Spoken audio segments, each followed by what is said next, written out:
Hola, hola, bienvenido, bienvenida al episodio del día de hoy. Pues bueno, como sabemos, vivimos en una industria en donde todos queremos estar en la moda digital, pocos realmente entendemos cómo se construye una carrera internacional sostenible. Y hoy, pues más que talento, se requiere también estrategia, visión, acceso y sobre todo una identidad clara en un mercado cada vez más saturado, porque la pregunta ya no es solo cómo entrar a la moda, sino es cómo trascender realmente en ella. Y para hablar de ello tenemos una invitada que no solo lo ha logrado, sino que hoy está abriendo camino para otros diseñadores, otras diseñadoras. Gala Limón es una creativa multidisciplinaria mexicana radicada en París, con una trayectoria dentro de la industria del lujo. Ha trabajado en casas icónicas como Balmain, como Maison Margiela, colaborando con figuras como Oliver Rousteing y John Galliano, y su trabajo ha vestido a celebridades como Rihanna, Jennifer López y Kim Kardashian. Además, es fundadora de Paris Fashion Class, un programa que abre las puertas al sistema de la moda internacional, y directora de Paris Artisanal Week, una plataforma que impulsa el lujo ético, la artesanía y el diálogo cultural. Y hoy vamos a hablar de eso, de lujo, de moda, de sostenibilidad y de cómo construir una carrera global desde una visión auténtica. Gala, bienvenida a Fashion Digital Talks. Gracias por aceptar nuestra invitación. Muchas gracias a ti, Lau. Súper feliz de poder compartir con ustedes, contigo, y mega emocionada de poder platicar de tantos aspectos que tiene la moda internacional y vaya largos años que ya llevo viviendo acá en Francia que vale la pena compartir en este espacio. Y la verdad es que, digo, muchos sueñan con vivir de la moda en París, ¿no? Y ahorita también que vemos series como el Emily in Paris, ¿no? Y todo lo que hoy se habla más que nunca, pero pues realmente pocos lo logran. ¿Cuál fue realmente tu camino para construir tu carrera en París? Fíjate que yo no pensaba quedar, o sea, yo no pensaba quedarme a vivir en París. Primero, no pensaba ni venir a París. O sea, llevaba 5 años con mi marca de moda en México, en León, Guanajuato. Y después de 5 años y ya haber tejido una red de trabajo, tú sabes cuánto cuesta ponerte de acuerdo, conocer la forma de hacer de tus productores, de tus talleres, de los proveedores, o sea, todo lo que uno construye como emprendedor, luego uno se apega bastante, ¿no? Entonces para mí era, yo me quedo para siempre en León, Guanajuato, aquí ya llevo tantos años, ya sé producir calzado, accesorios, conozco a los artesanos, conozco a los productores, hago ropa, tenía 10 puntos de venta en diferentes puntos de México, en diferentes concept stores sobre todo. Entonces yo decía, ok, ya estoy en este año, ya han pasado tanto tiempo, pero de todos modos para ese quinto año fui a varias plataformas internacionales, me presenté en Barcelona, me presenté en Vancouver Fashion Week.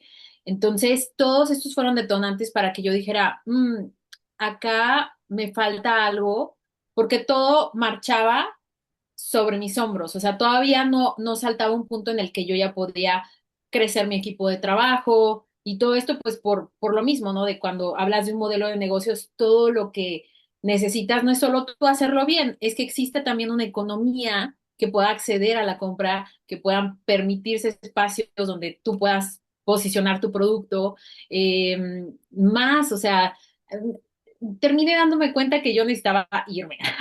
Cuando dije, necesito, según yo, dije, bueno, voy a ir, voy a conseguir inversionistas, voy a conseguir compradores internacionales, algo que me haga hacer como ese jump para tener una entrada de capital más grande y poder desahogar mi estilo de vida, porque la verdad es que todo estaba apretado sobre mí. Si habían errores en los talleres, era yo la que resolvía, era yo la que costeaba, si habían atrasos en las tiendas, también era sobre la marca. Entonces, mmm, me fui a Vancouver Fashion Week, fui a varias ferias internacionales y dije, yo creo que necesito un break. Y encontré un máster de artes y moda contemporánea en París que me encantó porque era ver la parte artística, pero vi los perfiles o sea, de los programas y estaban muy enfocado a entrepreneurship y a business. Y dije, bueno, mi plan es irme a París. Todo eso estaba yo muy aferrada o sea, mi gran reto era como, ¿cómo ¿cómo logro mantener esto vivo? Porque no quería que se cayeran, no quería que se cayeran todo, o sea, no puedes dejar ni de producir, ni de enviar, ni de nada, ¿no? O sea, no quería que se cayera todo lo construido. Entonces dije, bueno, me voy a París, hago una producción grande para enviar a las tiendas y todavía me tuve que preparar como un año para todo lo que es administración, que te admitan en la universidad, el máster, etcétera. Y pues bueno, la pregunta empezaba por el camino de cómo llegué a París y la verdad es que ha sido tan largo que no podía no dejar de mencionar esos 5 años de empresaria en León y de ir ya buscando internacionalidad antes de llegar a París. Y pues bueno, creo que eso fue el parteaguas de decir el estilo de vida que yo tenía ya como empresaria de la moda a lo que puedes encontrar aquí como una industria ya madura, un ecosistema de industrias creativos maduro donde puedes encontrar un campo de acción infinito, ¿no? Sí, es que muchas veces se romantiza ese proceso, ¿no? Pero detrás tú mencionas, es que hubo mucho sacrificio, hubieron cambio de planes, hubo el llegar y adaptarte quizás a una nueva cultura en donde, pues realmente hay que llegar a reaprender, ¿no? Muchas cosas Sí, que ya sabíamos quizás cómo hacer en nuestro espacio, sí, sí. pero aquí, pues, llegar de cero, ¿no? Y entonces creas Paris Fashion Class, ¿no? Que está, Ujú. o sea, que es un programa. O sea, ¿cuál sería tu diferenciador versus alguna educación tradicional de moda, ¿no? Que es, Ujú. pues sí, justo cómo viste un nicho de lo que demanda la industria y tú lo tomas desde el lado académico. Sí, creo que el diferenciador es que todos los mentores que están siendo líderes en la industria y que los que participan. Y para mí, estos condimentos que puse en la escena de Paris Fashion Class es todo lo que a mí me hubiera resultado súper útil saber antes de empezar mi marca. Entonces, para mí era como, primero, el poder ubicar un mapa del sistema moda, de cómo funciona la moda internacional, luego cómo funciona una casa de moda, porque en mi emprendimiento fui aprendiendo pues un poquito por noción, ¿no? De ver, a ver, si voy a hacer esta colección, entonces tengo que tener un registro, tengo que hacer fichas técnicas, o sea, vas aprendiendo sobre la marcha ciertas cosas que no ves en la escuela, a como los flujos de trabajo y todo. Entonces, Paris Fashion Class es como ese contraste de lo que se vive en la moda mexicana independiente a poderlo ver con una estructura que lleva años en una industria muy madura, que ya tiene formas de hacer muy precisas.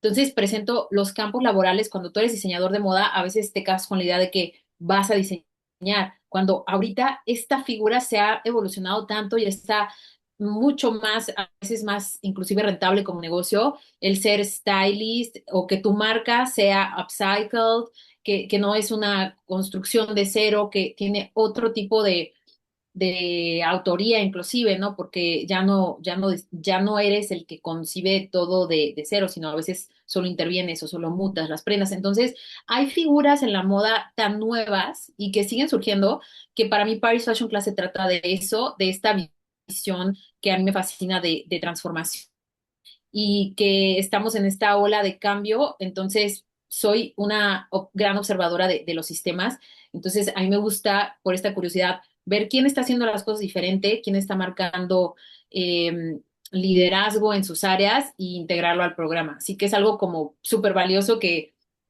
a mí me hubiera encantado tener antes de empezar mi marca, inclusive antes de haberme insertado en la industria del lujo en Francia, antes de trabajar con John Galliano o Olivier Rostand. Me hubiera encantado saber porque sé que lo hubiera hecho todavía mejor. O sea, sí, te sirve de mucho Paris Fashion Class. Y es que me gusta mucho porque al final la concepción es no, o sea, la moda no necesariamente es el producto terminado, sino todo el ecosistema que hay alrededor de eso, ¿no? Entonces eso es lo que vemos en el escaparate, sí, pero realmente detrás hay muchísimos roles y muchísimas manos que intervienen en diferentes áreas, ¿no? Y bueno, servicios, etcétera, alrededor de. Entonces, a ver, algo interesante y me gustaría hacer doble clic también es trabajar trabajaste en casas icónicas, ¿no? Como Balmain, como Maison Margiela. ¿Qué aprendes ahí que una escuela no te puede enseñar? Ujú. Híjole, es que yo, para hablar primero de las escuelas donde estuve antes de, estuve en La Salle de León, en la Universidad de La Salle, hice un intercambio en el FIDM en Los Ángeles, en el Fashion Institute of Design and Merchandising, donde se hizo Project Runway. Después hice un curso de visajismo y personal shopper en Barcelona. Y luego acá hice el máster de artes y moda contemporánea en París. Y en ninguna de las escuelas aprendí lo que viví realmente en las casas. Por eso me parece sorprendente que a pesar de haber estado en muy buenas escuelas y variadas, los procesos internos de una casa se vuelven tan inaccesibles, o sea, tan secretos, tan confidenciales, que para mí fue como, wow, o sea, ahorita todo lo que aprendí, el entrar yo al área de alta costura en Maison Balmain, el poder ver cómo se hacía toda la operatividad, todos los flujos creativos de trabajo, me fascinaron. Inclusive encontré paralelismos de procesos que yo me había inventado o sea, para poder digitalizar ciertas formas, ciertos procesos que tenía en corte láser. O sea, ¿cómo puedo hacer esta forma que ya tengo en el maniquí? ¿Cómo la puedo digitalizar para luego llevársela a los que me hagan el corte láser y que me quede una manga con una espiral acá? Todo eso me lo iba inventando yo. Entonces, eh, ya luego yo hice mi propio proceso y tenía que tomarme una foto y luego checar las distorsiones. Y en vaso súper similar, que era de ploteo con una regla y de todos modos tenías que artesanalmente checar que no se hubiera distorsionado. Claro, ahí las distorsiones eran milimétricas, en mi invento eran, o sea, sí me podía variar hasta un centímetro y de todo. Entonces, es muy padre, o sea, es muy padre haber tenido estas dos escuelas. Qué interesante. Y la verdad es que sí, estuviste cerca de estas mentes creativas, ¿no? O sea, como John Galliano. O sea, ¿qué realmente crees tú que define como este genio creativo que, bueno, lo hace pues al final realmente excepcional, ¿no? Sí.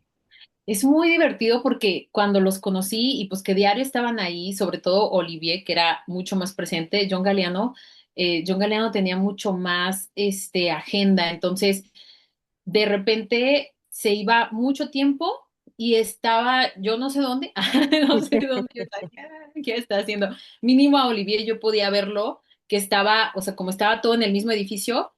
Nosotros estábamos en el estudio de diseño en el último piso y en los pisos de abajo estaba el taller, el atelier donde se cosían ciertas muestras. Luego en el otro piso mm, eran otras áreas de diseño, pero lo que sí pasaba es que cuando yo a veces iba al taller a checar ciertas cosas o a la parte de modelado, ahí estaba Olivier. Entonces era como que, bueno, ubicas que la cabeza está controlando todo, o sea, cuando digo controlando, es que acá control significa monitoreo, supervisando, ¿no? Está supervisando todos los procesos, está hablando con el de marketing, el de merchandising, no solo es una dirección creativa, por eso le llaman, o sea, no es un diseñador, es un creador de universos. Entonces, detrás de estos genios, yo creo que hay mucha claridad, mucha pasión. También Olivier, o sea, estaba arriba del estudio de diseño de su oficina y me acuerdo que siempre tenía la música bien fuerte. Entonces, a veces tenía así como que Rihanna o Beyoncé y todo. Entonces, yo siento que un genio siempre tiene que tener bien una conexión súper fuerte con sus pasiones, o sea, con lo que a él le hace vibrar su universo. Y él como creador, yo creo que tenía súper bien y claro la fuerza de la música. Él puso a la casa en el ojo, o sea, como que Balmain ya estaba dormido. Antes de él había estado como muy, pues un rato de old fashion, nadie lo escuchaba y todo. Y él como director creativo fue el primero que decidió hablar en las masas, en Instagram. O sea, antes estaba mal visto que una casa de lujo hablara a las masas, por eso era solo hablas con ciertas revistas, publicas, promocionas.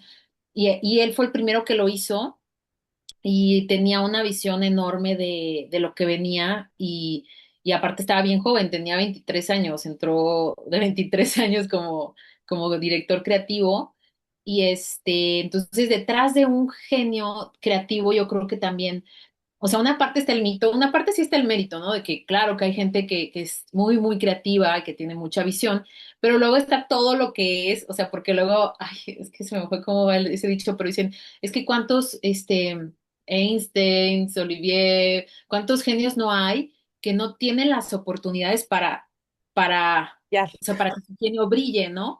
Sí, entonces pues claro, yo digo, wow, si yo hubiera tenido todo lo que tenía Olivier a mi alcance, como decir, es que era como entrar con una varita mágica. Él entraba al diseño de bordados, que era alta costura, y le teníamos la pared llena de opciones de muestras, todo pineado perfecto. Entonces vas y dije, no, para mí hubiera sido súper feliz de llegar y esto con esto y esto con esto y esto, o sea, y así de bye bye. Y luego regresas y ya ves lo que dirigiste, o sea, el esos procesos creativos, el poder tener un feedback en un sistema que funciona bien, dices, wow, ¿no? En cambio, cuando tú estás creando ese sistema y haciéndolo funcionar, pues obviamente la creatividad baja a algún nivel, ¿no? El ingenio se vuelve a veces más resolutivo, técnico o económico, o ves como que el ingenio se diverge, pero cuando el ingenio solo está enfocado en lo estético, en lo creativo, en el impacto mediático, pues claro, o sea, ¿cómo no vas a hacer eso, no? Entonces, está el mito del genio, sí, son personas geniales, pero yo creo que en México tenemos un semillero de talentos y genios inexplotados por las condiciones que nos circundan, ¿no? Sí, como que las oportunidades fluyen quizás menos que en otros Sí, sitios en donde el sistema además ya está listo un poco claro. para potenciar o para crecer. Pero se me puso la piel chinita cuando dijiste lo de la conexión con tus pasiones, porque creo que es algo sumamente importante y mencionaste también el tema de la música y cómo el contexto también Sí. es que las industrias creativas al final pues terminan convergiendo, ¿no? Y tú también has vestido a algunas celebridades globales musicales como Rihanna, Jennifer López. Ese tipo de proyectos cambian la forma de diseñar o respetan cierta esencia, ¿no? Que queda intacta o cómo logras mantener como ambas identidades en este nivel de exposición.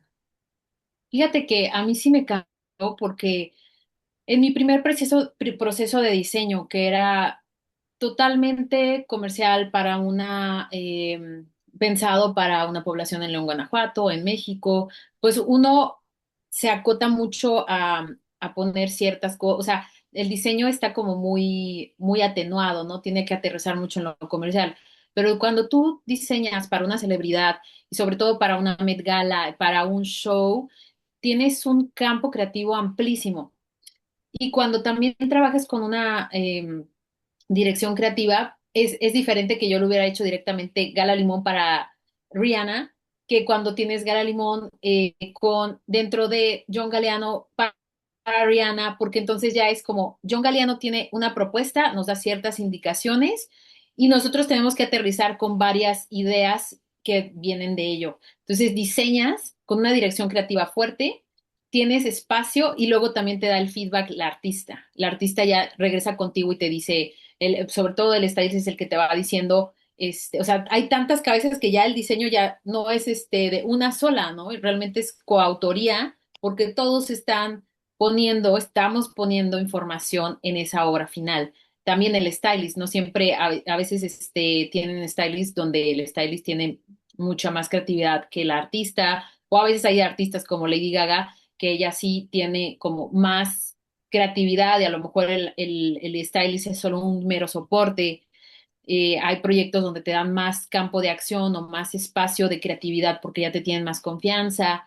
Entonces, si cambia tu proceso de diseño, ¿no? Vas agarrando también mucha fuerza y agilidad porque entiendes ya la mente de John Galliano, ya sabía, ya tenía retroalimentaciones anteriores de qué le iba a gustar y cómo él va seleccionando. Son muy prácticos los dos, tanto Olivier como John, son muy prácticos, entonces no se andan con rodeos muy explicativos, o sea, no es que esa flor no va así, tiene que ser una flor rockera, tiene que transmitir esto y esto, no, sí, sí, sí, no, sí, sí, o sea, súper, eh, em, eh, sí, claro, sin rodeos y yo creo que esto a mí me ha hecho como diseñador también ser más práctica. Antes era muy moldeable, entonces yo trabajaba con o sea, con los diseñadores que estaban conmigo, ya sea contratados o haciendo prácticas cuando estaba en México. A veces uno trata como que todavía de salvar sus ideas y como que no quieres echar a perder el tiempo.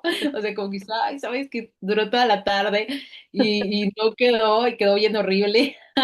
Entonces, ¿sabes? Es como que Sí, sí. ajá, como que uno pierde esa practicidad, pero ves que en estas escalas todo tiene que ser por y para la idea y la visión y como que, sí, no se tocan el corazón. A mí me tocó ver a mucha gente llorar ahí, pues porque a veces es el trabajo de una semana o un día o todo y no lo encuentran como y ya, los ves explotando, ¿no? Y al final creo que tú diste en el clavo con la palabra, o sea, es tener la claridad, ¿no? Y también saber recibir esa retroalimentación con, no le gustó y ya está, ¿no? O sea, como puedo hacer algo mejor, pues me pongo a seguir intentándolo hasta que salga, pero sí, a veces en México nos cuesta recibir retroalimentación porque solemos ser muy sutiles, ¿no? A la hora de hablar y como que menos directo al grano, ¿no? Entonces, bueno, sí, justo yo coincidiría con esto, ¿no? Y al final, creo que me gustaría también que nos platiques un poco que cómo es realmente entrar a esta moda internacional. Nos has ido platicando cómo pues te has adaptado quizás a la forma de trabajar, ¿no? A cosas que nadie te dijo en las escuelas y más bien que tú tuviste que ir como aprendiendo. ¿Cuál sería este roadmap para lograr entrar a estas casas, ¿no? De diseño? También como relacionarte a nivel social, cultural, ¿no? Porque una cosa es la cultura que vemos quizás en películas, en series o cuando llegamos como de turista, ¿no? Pero otra es la cultura también profesional, ¿no? También la cultura de trabajo. ¿Cuál sería este roadmap? ¿Cómo lo pondrías tú en palabras? Sí, yo creo que el roadmap para la moda internacional, que aparte también hablar de moda internacional es bastante amplio, ¿no? O sea, es como hay muchos espacios donde se desarrolla moda internacional, lujo internacional si es más en París y en las capitales, este, y yo creo que en las casas de lujo donde yo he trabajado, pensando en un roadmap, sí tiene que ser mucho entender primero tu mapa, tus skills, porque, híjole, yo tuve muchos amigos que no encontraron donde, o sea, como que estudiamos el mismo máster, pero que no encontraron casas que lo recibieran, donde, sí, donde trabajar.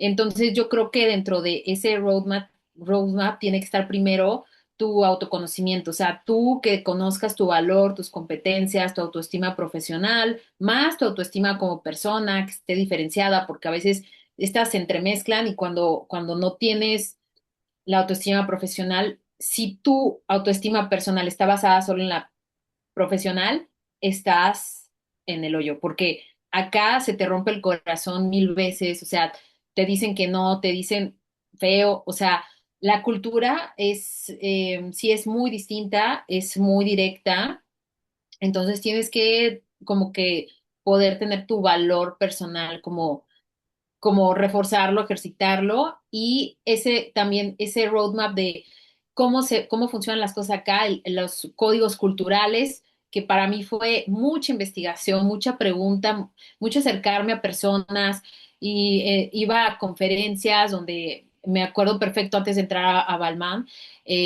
estaba en una conferencia de la directora de tiendas de Prada, de toda la red de tiendas de acá, que se llamaba Chloe. Y yo me acuerdo que al final me acerqué a preguntarle varias cosas como para saber mi CV, cómo promoverlo más rápido con con los reclutadores y todo. También un poco las prisas, porque tú cuando tú terminas tu visa de estudiante, tienes que encontrar sí o sí en dos meses o menos un trabajo y si no te tienes que ir. Entonces yo quería hacer las cosas bien y dije, no puedo estar tentando a ciegas. Entonces, si tengo la oportunidad de que está una persona que sabe de business, le pregunté, le invité a un café, me lo aceptó y me dio un chorro de consejos o sea, de muchos consejos para acelerar mi búsqueda de CV.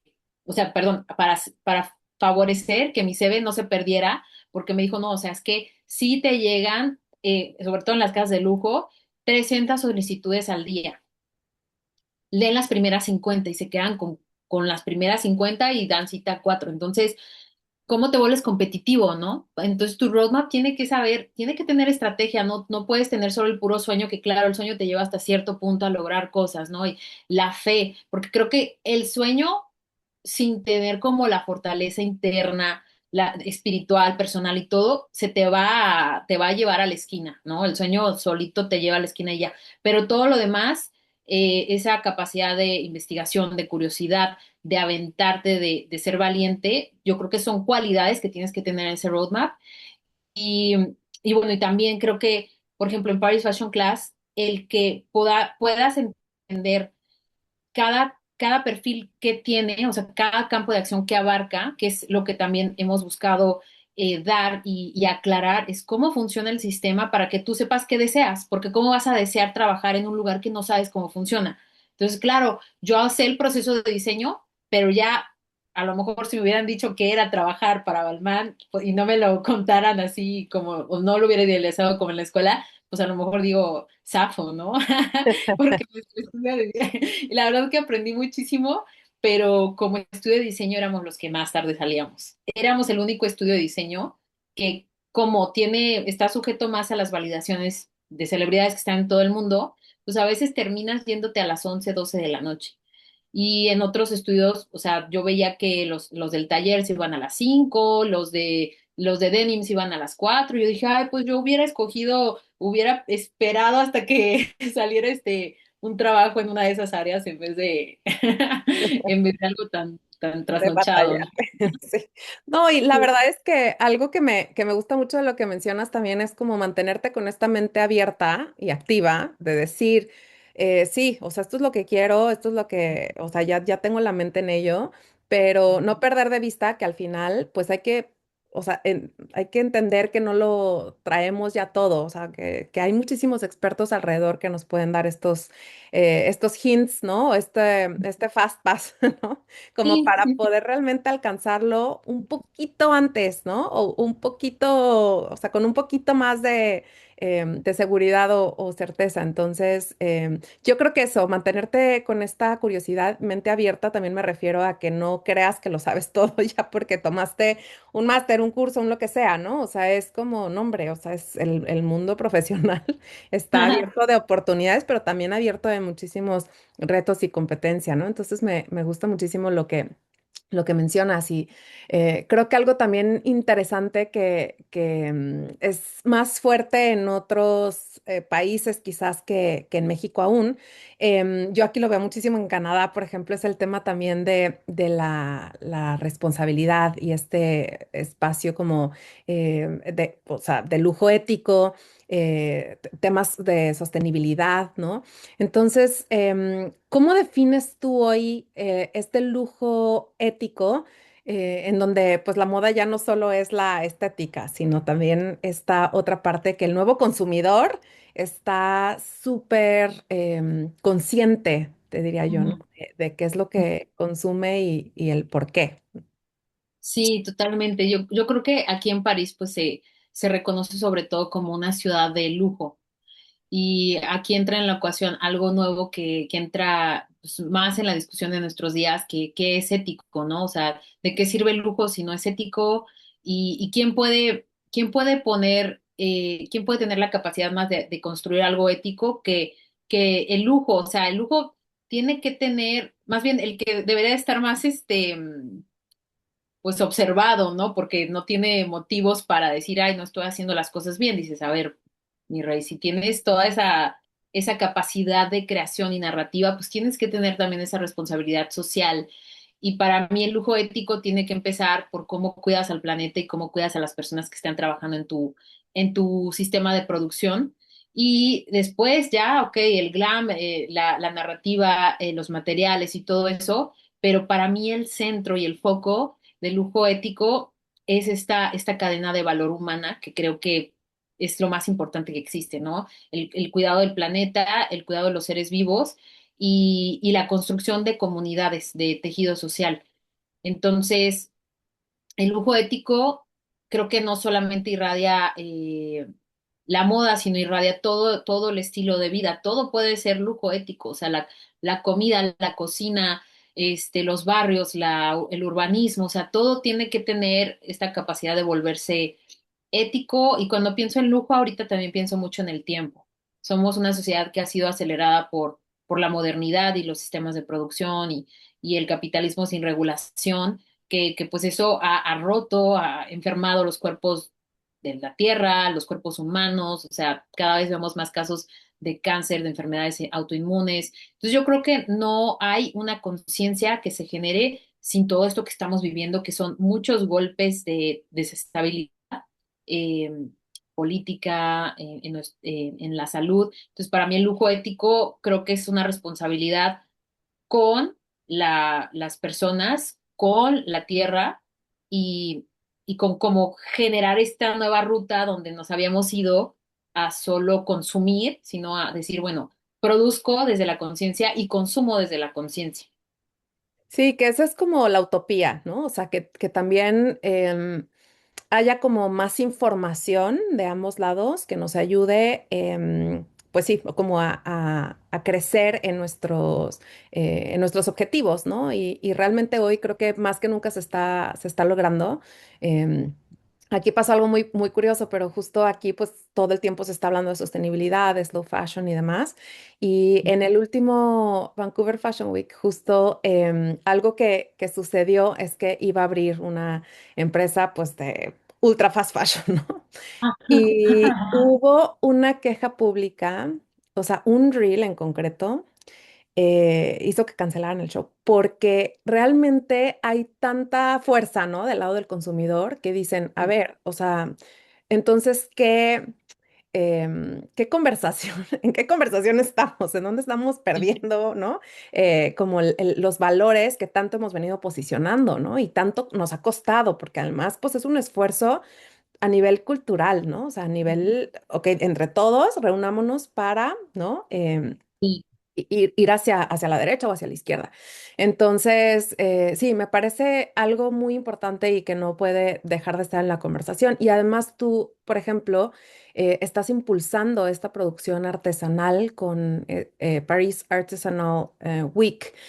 ¿Por qué crees tú que la artesanía o lo hecho a mano pudiera ser como el futuro del lujo, justo de esta moda que vemos el día de hoy?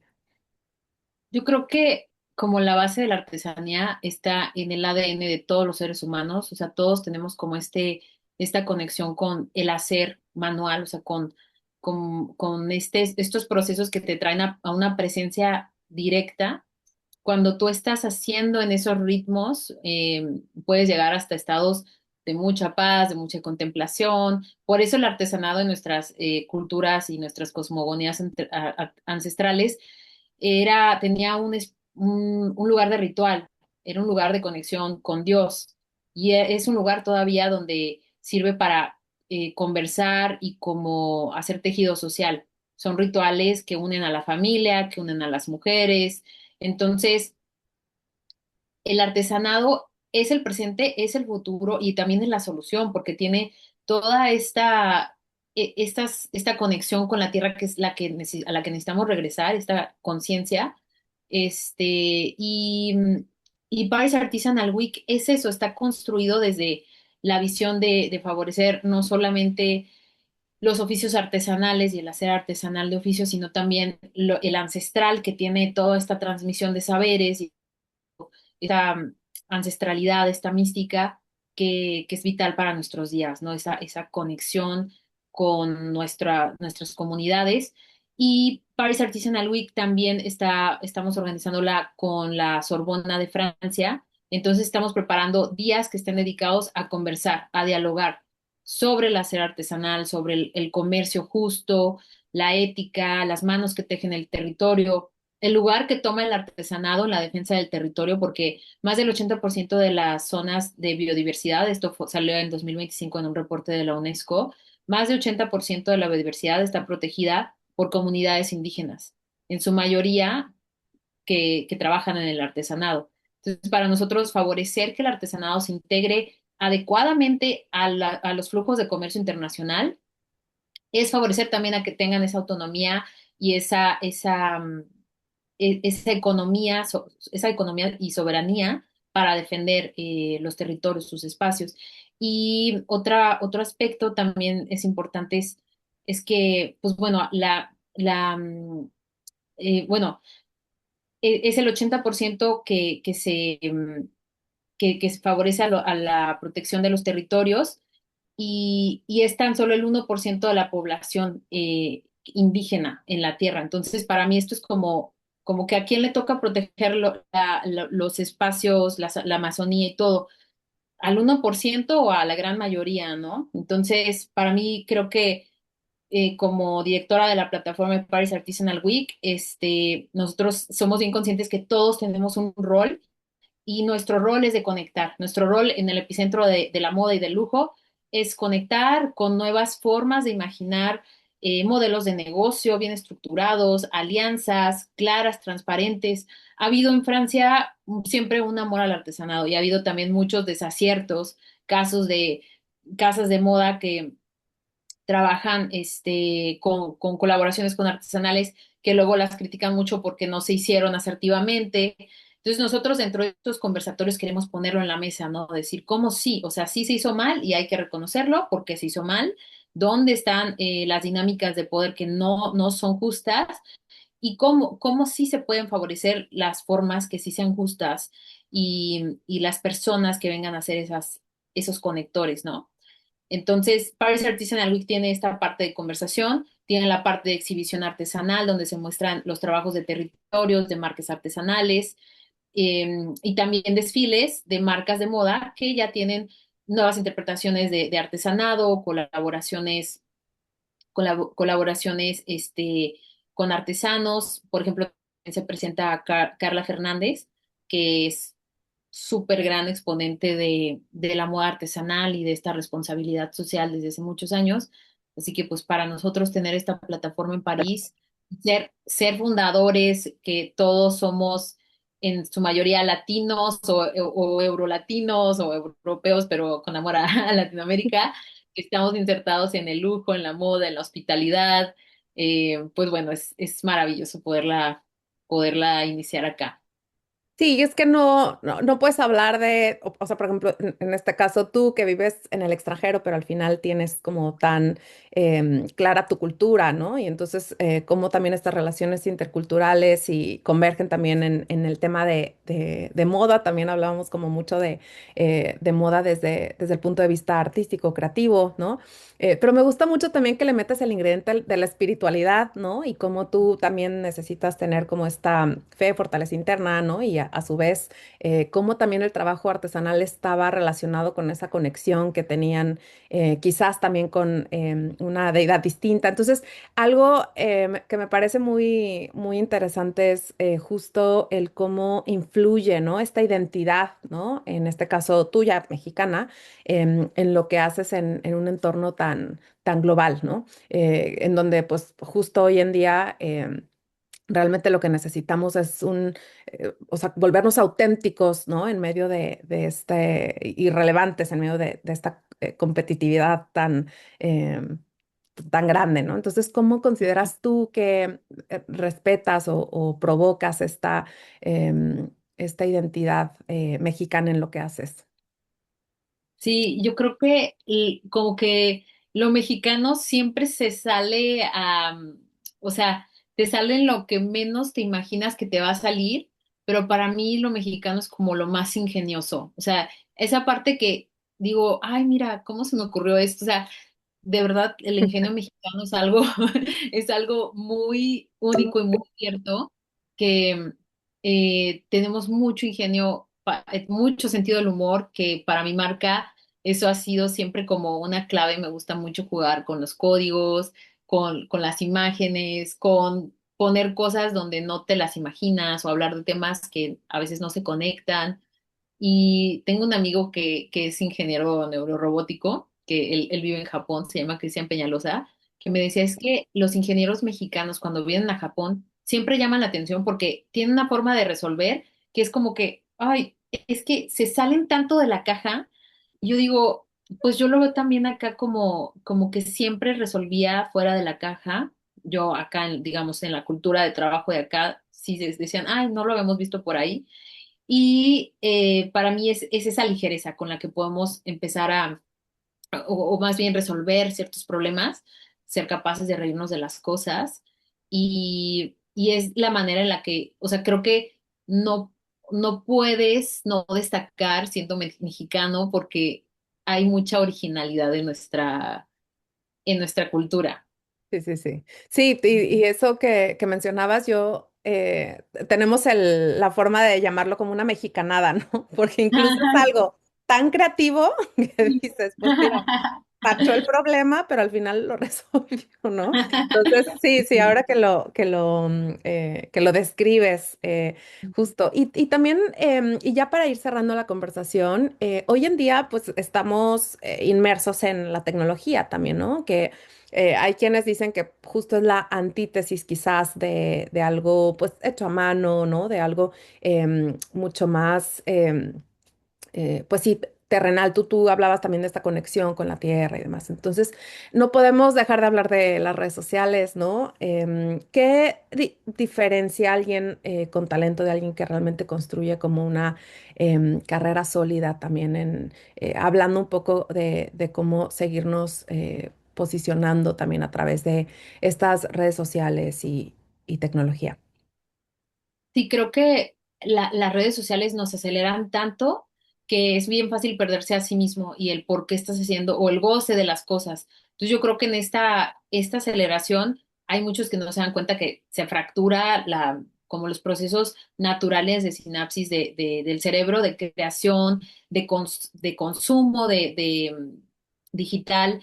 Entonces creo que muchos que están basando sus carreras ahí pueden perderse en esta ola y pues bueno, yo conozco muchos creadores de contenido que luego llegan al burnout muy rápido y ya, o sea, como que ya empieza a verse mucho que no es sano acelerarte a la rapidez de las redes sociales y el algoritmo y que tu carrera también puede, a veces si no estás muy fuerte o muy sólido dentro tuyo, a veces exponerte tanto puede hacerte perder el foco de hacia dónde te diriges, ¿no? O si no eres comunicador o si no tienes claro para qué vas a compartir en redes, creo que a veces en vez de beneficiar a tu carrera puede solamente distraerte, porque yo tengo amigos que son directores, jefes de áreas de casas de lujo y no tienen redes sociales. Hay muchos que no tienen redes sociales porque no necesitan redes sociales cuando han construido una base de competencias que acá se valoran, que saben que su CV pues se determina por el historial que están haciendo en el lugar de trabajo,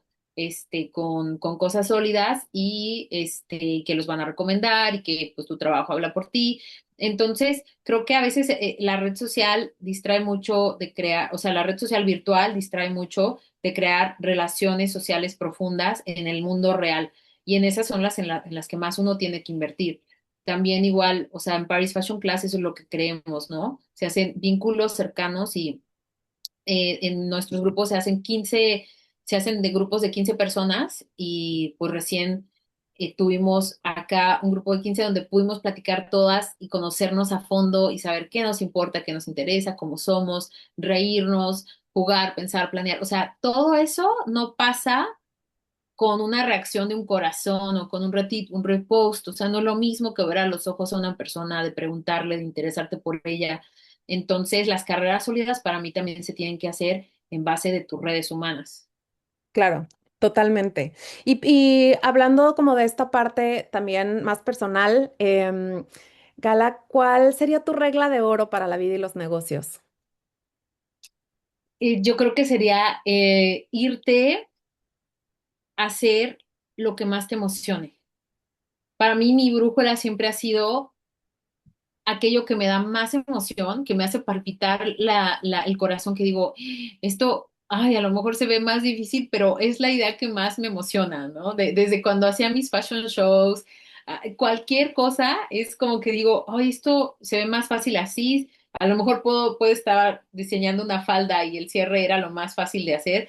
Pero digo, no, se me hace más padre que se va a ver como envolverla y es hacerlo sin cierre. O sea, no importa que te rompas la cabeza, pero sigue tus ideas y sigue tus sueños más locos e improbables, porque pues eso es lo que te da vida. Creo que sí, es lo que te da vida. Ay, pues muchísimas gracias. Creo que en esta conversación platicamos acerca de cómo construir pues esta carrera en la moda global, que no es solo cuestión de talento, sino hablamos también de tener una visión clara, disciplina, fe, identidad, decisiones estratégicas. Hablamos también de que pues el verdadero lujo hoy en día no está solo en el producto, sino en esta historia, en el equipo, ¿no? Tener el equipo correcto, el propósito, esta capacidad de generar impacto también a través de esto que hacemos. Y gracias por compartir tu experiencia, tu visión y un poco acerca de ti también y lo que has construido en esta industria. Y bueno, pues a ti que nos estás viendo o escuchando, si este episodio te generó valor, compártelo con otros profesionales de la industria. Y realmente si quieres seguir explorando hacia dónde viene el futuro de los negocios de moda, el e-commerce y la tecnología, te esperamos en Fashion Digital Talks. Gala, como digo yo, hasta siempre y nuevamente muchas gracias. Mi querida Lau, mil gracias. Están padrísimos todos los Digital Talks. Gracias por este espacio y que sigas así abriendo conocimiento y presentándonos perfiles tan variados. Mil gracias de verdad. Gracias a ti. Gracias, bye.